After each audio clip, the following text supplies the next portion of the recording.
Hi guys, नमस्ते। Actually LED LCD television sale service की industry काफ़ी बिगेस्ट इंडस्ट्री है और रिपेयर सर्विसेज में काफ़ी सारे स्कोप आ रहे हैं। तो हम लोग टेलीविजन सेल सर्विस के माध्यम से आप लोगों के पास कुछ अलग अलग टॉपिक पे, कुछ अलग अलग सब्जेक्ट पे कुछ वीडियो लेके आते हैं हर टाइम पे। तो आज का एक कॉमन वीडियो है कि मेरे हिसाब से जितने सारे एलईडी हैं, मतलब प्लाज्मा एलईडी एलसीडी से लेके क्यूएलईडी तक, सारे ऑलमोस्ट टीवी में एक कॉमन सा प्रॉब्लम रिलीज होता है कि साउंड आ रही बट पिक्चर नहीं आ रही।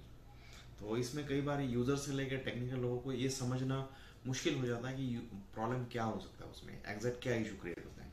तो पहला तो ये है कि कोई भी टीवी लीजिए वर्ल्ड वाइज, एलईडी एलसीडी की स्पेशल में बात करूंगा, जब भी अगर साउंड आता है बट पिक्चर नहीं आता तो उस टाइम पे मोस्टली अगर दो इशू आने के चांसेस रहते हैं। एक तो डिस्प्ले खराब हो सकता है या फिर उसका बैक पैनल खराब हो सकता है।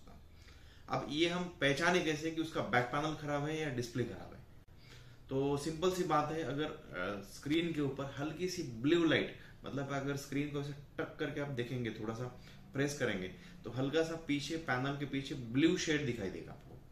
अगर ब्लू शेड दिख रहा है बट साउंड भी आ रहा है बट पिक्चर नहीं दिख रहा, तो आपका 100% पैनल या फिर पैनल रिलेटेड कुछ इशू होने का चांसेस रहता है।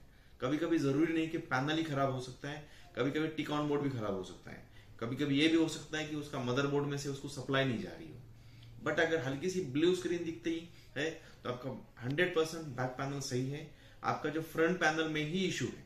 तो इस टाइम पे हम लोग मेरे हिसाब से यूजर को मेरी सलाह है कि वो उसको रिपेयर करने की कोशिश ना करे, क्योंकि बहुत हाईटेक लेवल का प्रॉब्लम्स होता है जब पैनल इशू होता है।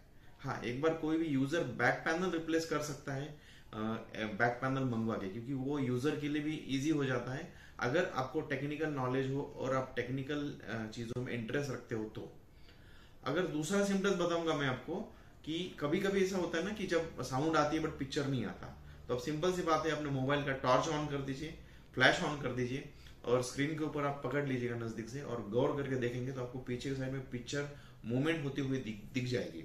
तो इस टाइम पे आपका पैनल सही है, आपका बैक पैनल या फिर बैक पैनल को ऑपरेट करने वाला एक छोटा सा सर्किट रहता है जिसको हम लोग टेक्निकल भाषा में इन्वर्टर बोर्ड बोलते हैं, उस चीज का भी प्रॉब्लम हो सकता है। तो ये सारे छोटे छोटे टिप्स के जरिए आप ये डायग्नोस कर सकते हैं या जज कर सकते हैं कि आपके टीवी में एग्जैक्ट प्रॉब्लम क्या है, पैनल का है या फिर बैक पैनल का है। इसके बावजूद भी अगर कुछ आपको एलईडी एलसीडी में स्पेयर पार्ट या कुछ टेक्निकल हेल्प चाहिए, जो टेक्निकल से लेके यूजर तक, तो आप डेफिनेटली हमसे कांटेक्ट कर सकते हो, हमारे चैनल पे आ सकते हो या फिर हमारे वेबसाइट पे भी विजिट कर सकते हो। डेफिनेटली जो पॉसिबल हेल्प है हमारी तरफ से वो डेफिनेटली की जाएगी।